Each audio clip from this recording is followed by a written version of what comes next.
I am Monu Raj. I have completed my BTech from NIT Allahabad. After that, usually before 5 to 6 years, I teaching mathematics for IIT JEE. मैं आज एक topic से complex number की बात करने जा रहा हूँ।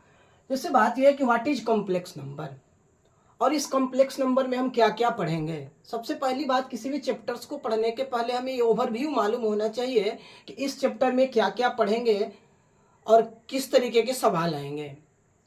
तो इस कम्प्लेक्स नंबर की अगर बात करें तो सबसे पहली बात यह आता है कि what is complex number.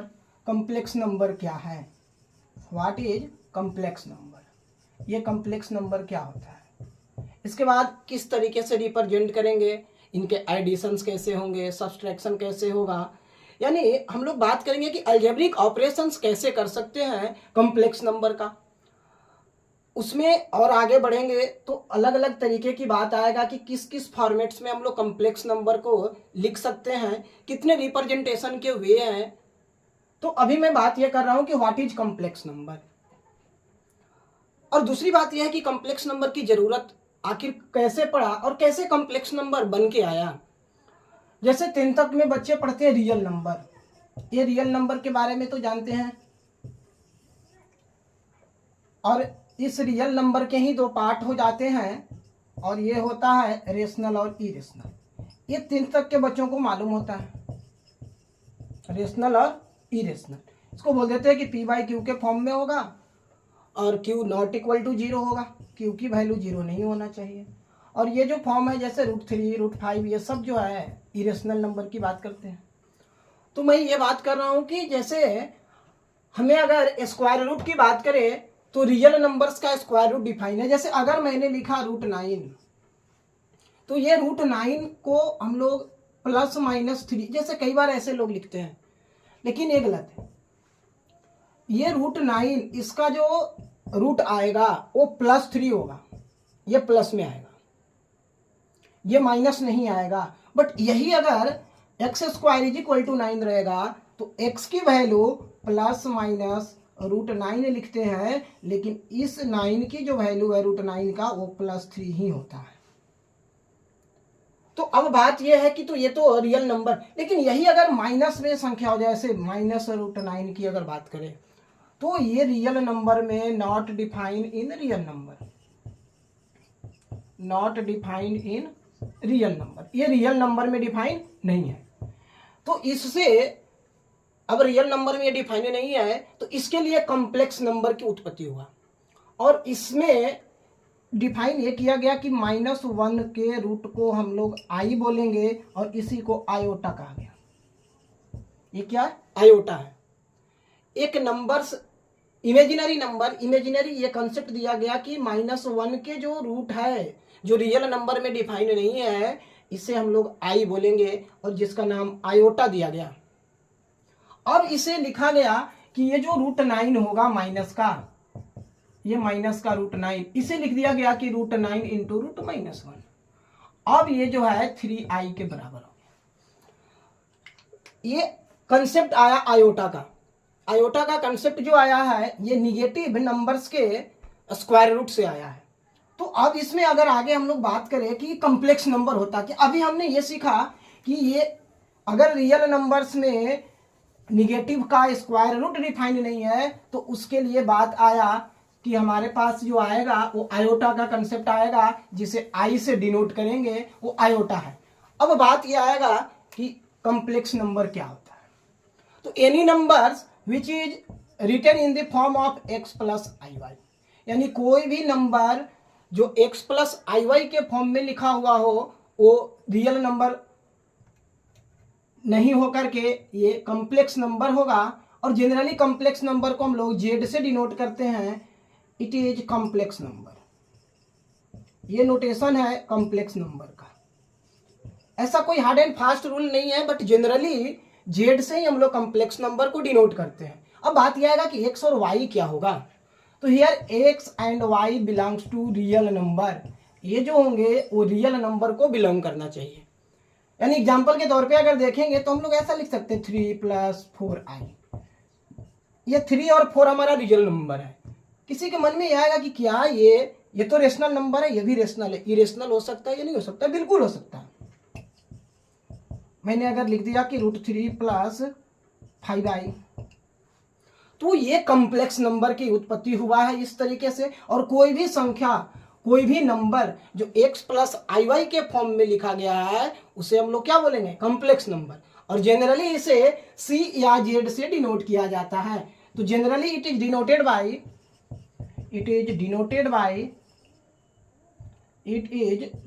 Bye z और c।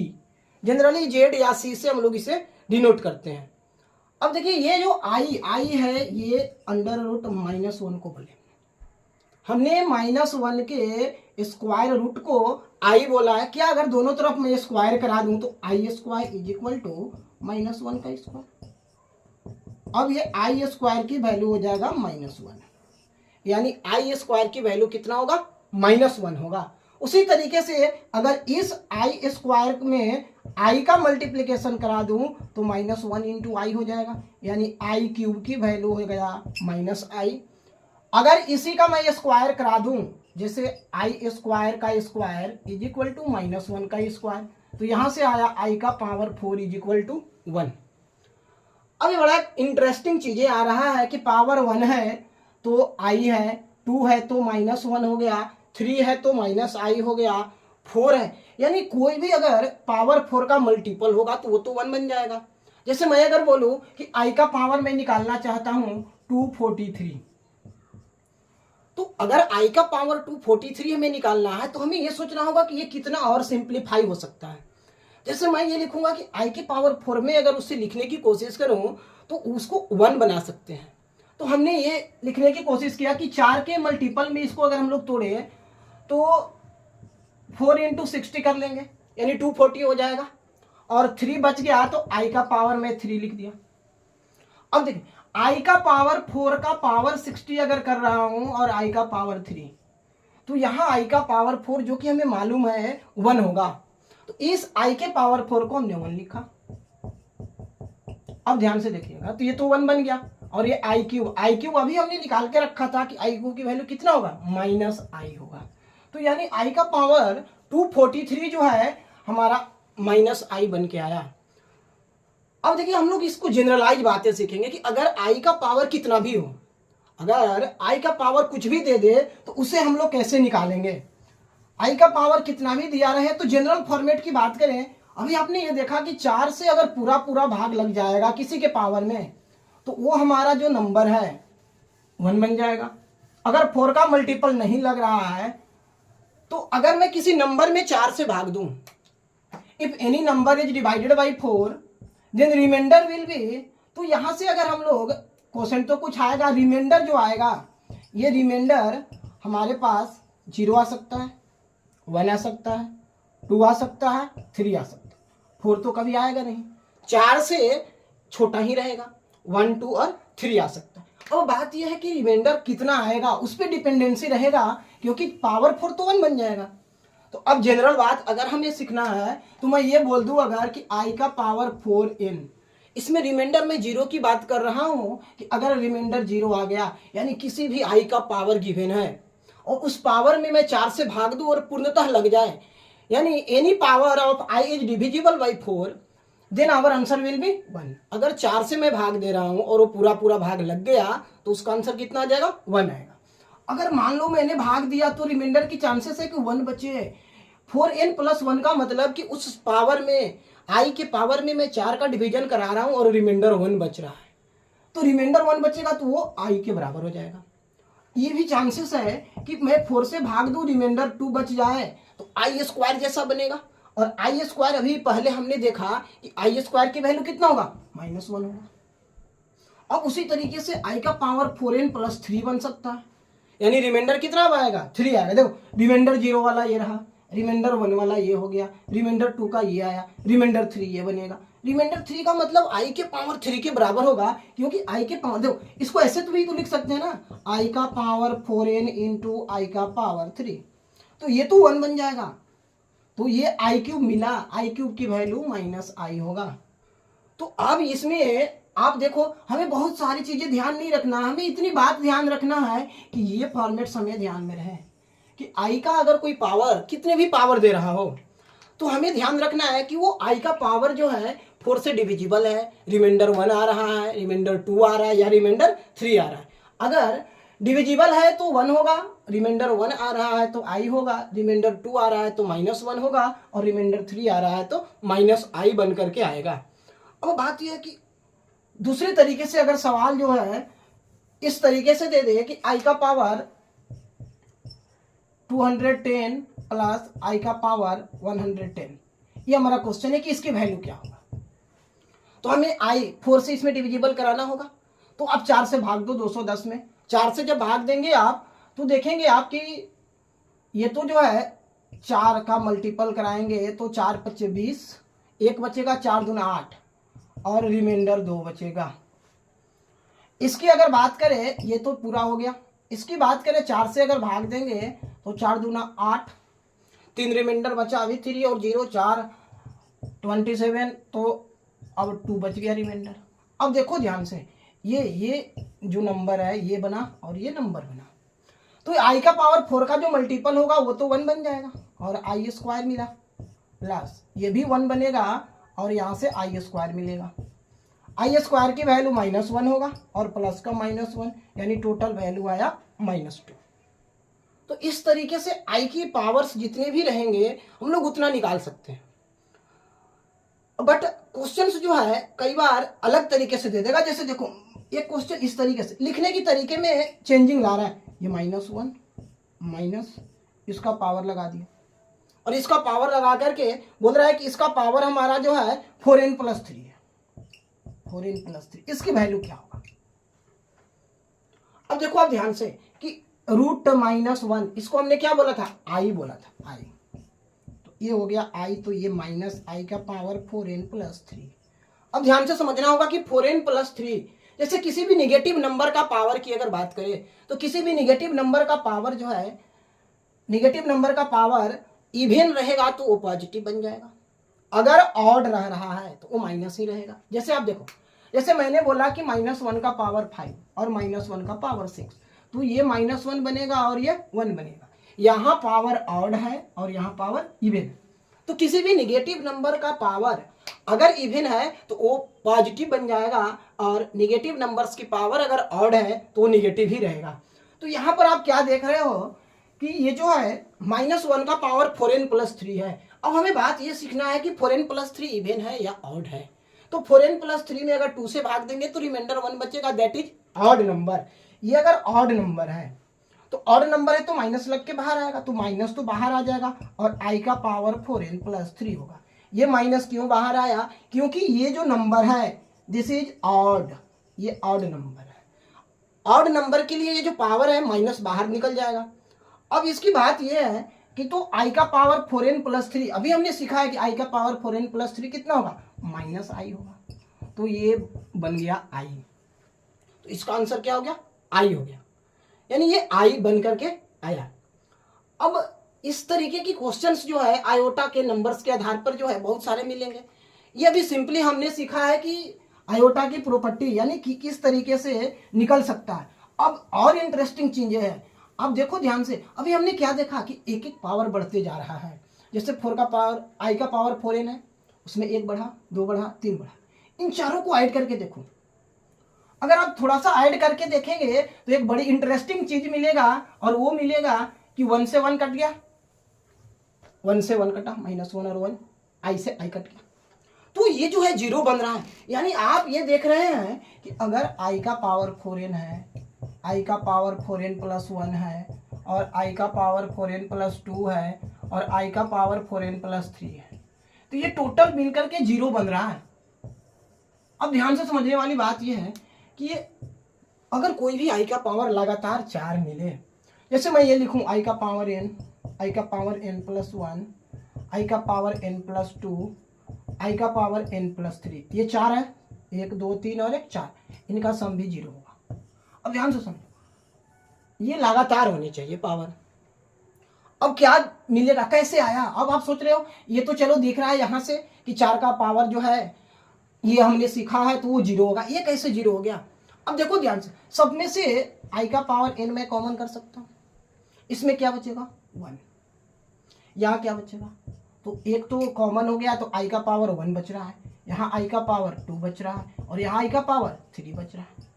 अब ध्यान से समझना है ये कि ये तो 1 है, ये आई है, आई स्क्वायर की वैल्यू -1 होगा और आई क्यूब की वैल्यू -i होगा।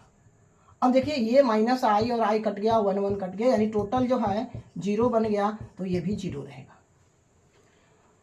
तो इस तरीके से अगर आप देखेंगे कि तो ये 0 बन रहा है, यानी लगातार कोई भी 4 पावर वाला आए, कहीं से भी आए।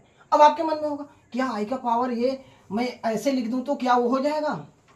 जैसे मैंने लिख दिया आई का पावर 3n + 1, आई का पावर 3n + 2, आई का पावर 3n + 3, आई का पावर 3n + 4, मैंने इस तरीके से लिख दिया, या कुछ भी लिख दिया, लगातार 4 वाले का सम जो है 0 आएगा।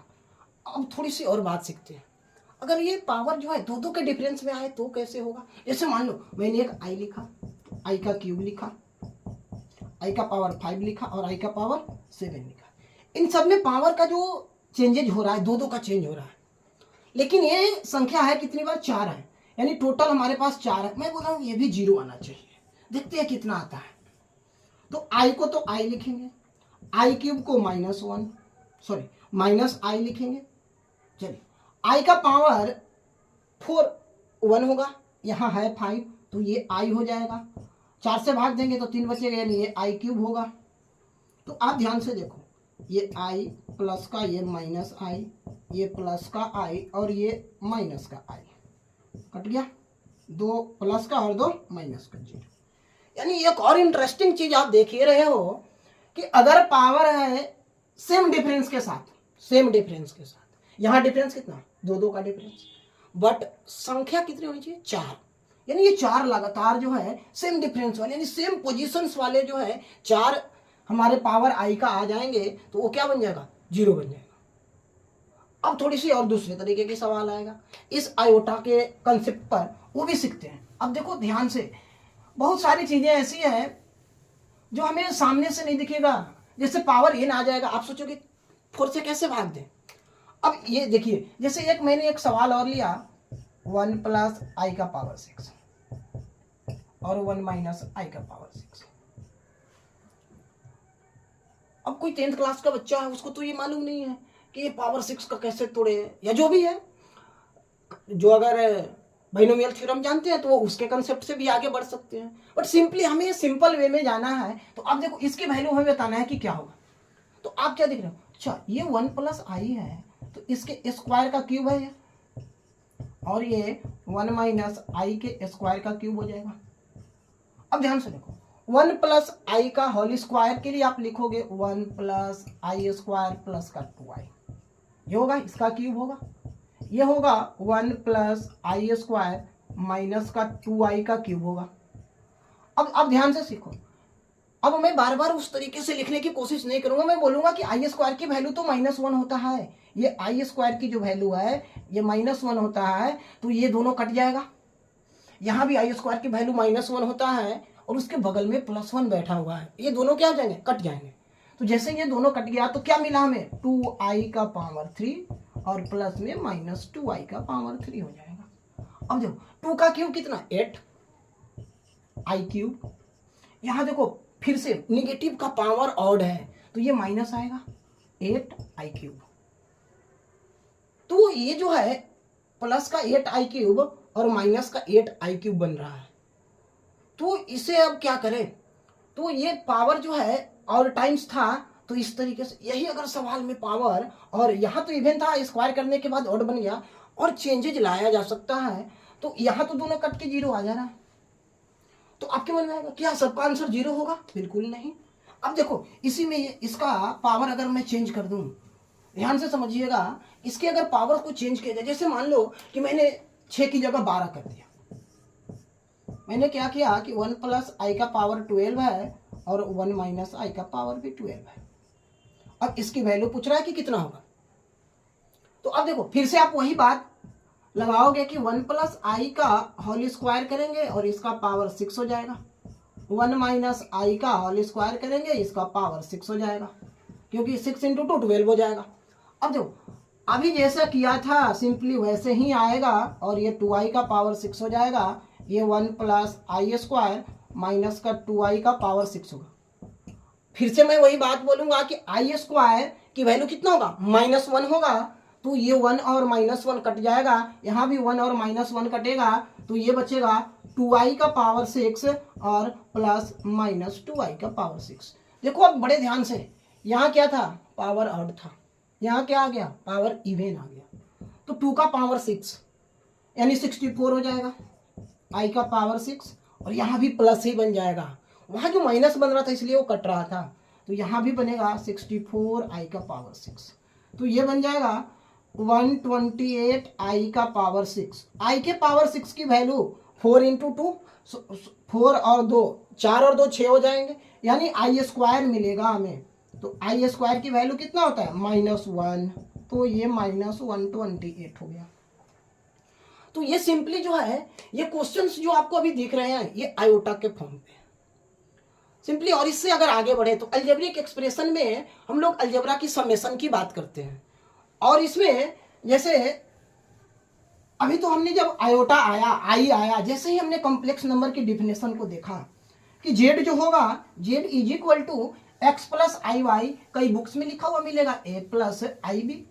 अब ध्यान से समझो, जैसे कोई ऐसे लिख रहा हो कि z is equal to x plus I y, तो ये किसी बुक में मान लो ऐसा लिखा हुआ मिल गया कि z is equal to a plus i b, हमें उससे लेना देना ज्यादा नहीं है। तो अगर यहाँ है तो ए और बी जो है ये हमारा रियल नंबर होगा, ये बिलोंग्स टू रियल नंबर होने चाहिए। यहाँ एक्स और वाई दोनों किससे बिलोंग करेंगे, रियल नंबर से।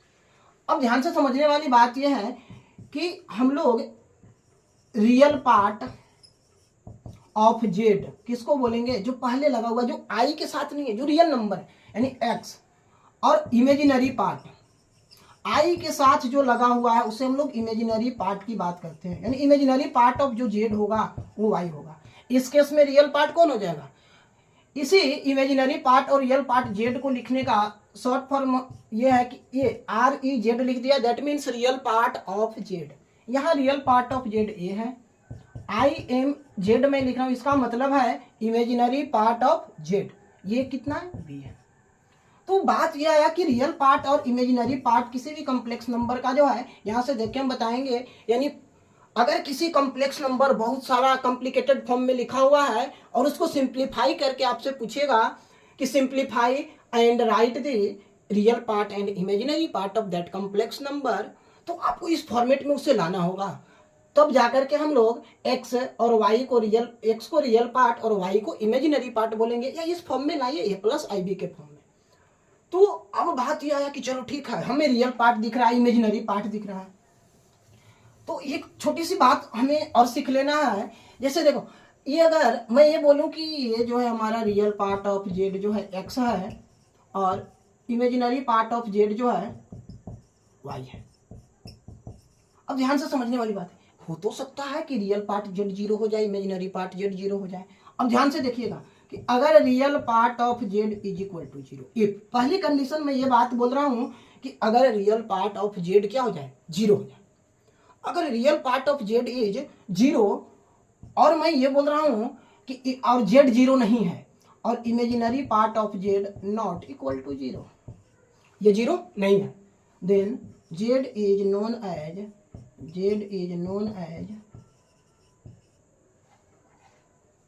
प्योरली इमेजिनरी, उसको हम लोग प्योरली इमेजिनरी बोलते हैं। यानी इसमें जो है रियल पार्ट 0 बन गया है, इसलिए ये प्योरली इमेजिनरी है। ऐसा भी तो हो सकता है कि हमारा रियल पार्ट ऑफ जेड 0 ना हो और इमेजिनरी पार्ट ऑफ जेड 0 हो जाए। तो ऐसे में जो है हम लोग इस जेड को क्या बोलेंगे कि z is known as purely real. अब देखिए, अब आप इसकी जरूरत क्यों पड़ रहा है, क्यों हम लोग इसे सीख रहे हैं। जब भी सवाल में आप देखेंगे कई जगहों पर अगर लिखा हुआ आ गया कि that given complex number is purely real, यानी प्योरली रियल कह रहा है, मतलब ये बात बता रहा है कि उसका इमेजिनरी पार्ट क्या है, 0 है। अगर किसी क्वेश्चन में लिखा हुआ आपको मिल गया कि that given complex number is purely imaginary.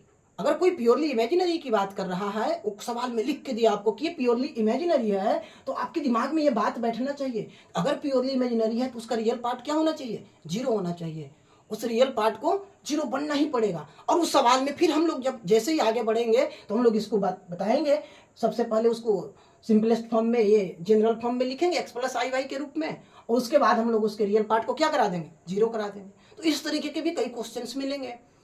अब बात रहा कि इसमें और आगे क्या क्या पढ़ना है। तो इसमें और आगे अगर देखेंगे आप तो एडिशन, यानी अभी मैं जो बात कर रहा था अलजेब्रिक एक्सप्रेशन का, तो अलजेब्रिक इसमें जो आप ऑपरेशन कराएंगे तो अलजेब्रिक ऑपरेशन में वही एडिशन, सब्सट्रैक्शन, मल्टीप्लिकेशन और डिवीजन की बात करते हैं।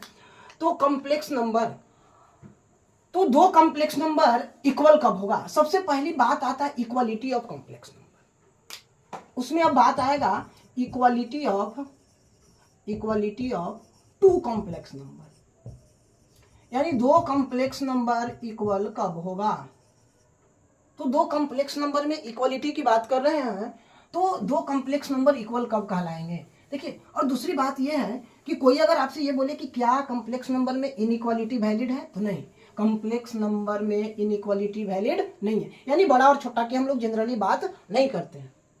अब देखिए, ये कॉम्प्लेक्स नंबर कौन बड़ा, जैसे मैंने मान लिया कि लेट हमारा एक कॉम्प्लेक्स नंबर Z1 है, जिसको मैं बोल रहा हूँ A1 प्लस IB1, और मैंने दूसरा कॉम्प्लेक्स नंबर Z2 लिया और उसे मैं बोल रहा हूँ A2 plus IB2।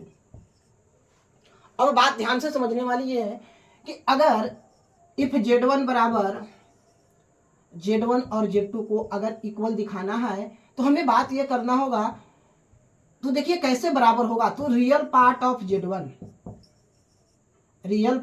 Z1 is equal to real part of Z2 and imaginary part of Z1 is equal to imaginary part of Z2।